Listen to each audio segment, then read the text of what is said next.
حرديره waxa ugu filan dhibaatada limakaas inta aan joogay xabad moosana ma aan arag hal xabo xataa soo dhuntay walaa loo arag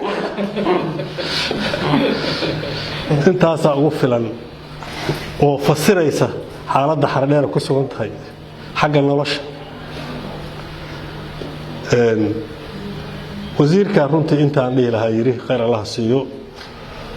waxaan ka rabnaa dawladda federaalka meeshii la qabtaba in si degdeg loo xasiliyo annaga wasaaradda gaashaandhig ahaan iyo ciidan ahaan waxaan rabnaa meesha aan qaban inaan hore uga sii socono marka si ay noogu suurowdo waa inaan helno xasilin meelihii nagala wareegta iyo in dadka shacabka la tuso adeeg ka duwan wixii ay hore u haysteen ka duwan in la tuso oo waxbarashadii iyo caafimaadkii iyo noloshiiba lagu soo celiyo ayadana muhiim bay tahay waana message-kaasna wasiirku waa jeediyay annaguna waa adkaynaynaa aad baa loogu baahan yahay dadka shacabka ah waliba xilli jilaal baa lagu jiraa in gurmad degdega ay helaan cadawga xogtiisa haddaan wax yar idin siiyo shalay ugu dambeysay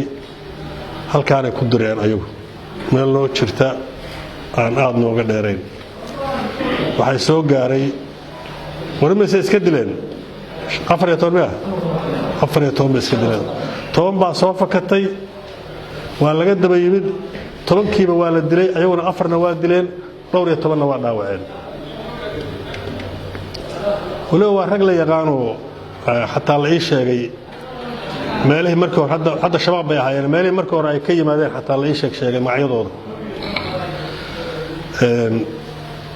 taas waxay muujinaysaa shabaab jabka iyo niyad xumada ku dhacday niman baa noo soo galay oo noo warbixiyeen waxay yiraahdeen inta dagaalka diyaarka u ah iyo inta la qasbaaya badan shan nin haday meel yar gaarayso qoryaha waa laga dhigayaa nin qori wata ama laba nin qori wata geesaha laga raacinaya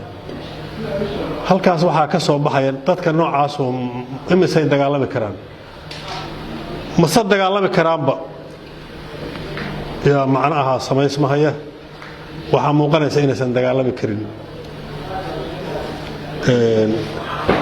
ciidamada halkan jooga iyo dadka deegaanka waxaan kalsooni buuxda ku qabnaa deegaankana inaan difaaci karno mid kuwa kala dhiman aan xoreyn karno hadii Ilaahay ina sida ugu dhaqsiyaha badan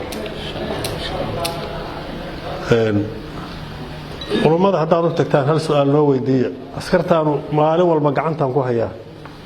haddii nimankii khawaarij la yiraahdo loo fasaxay hadda gabdhahoodii waa malakad yamiinu ma yihiin cabsabad baa nagala joogay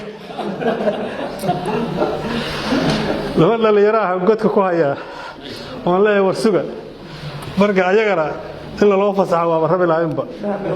أول حكم استلام قبلها أول حكم استلام حكم كويس markii hore laga furtay المرتدين baa ila qabay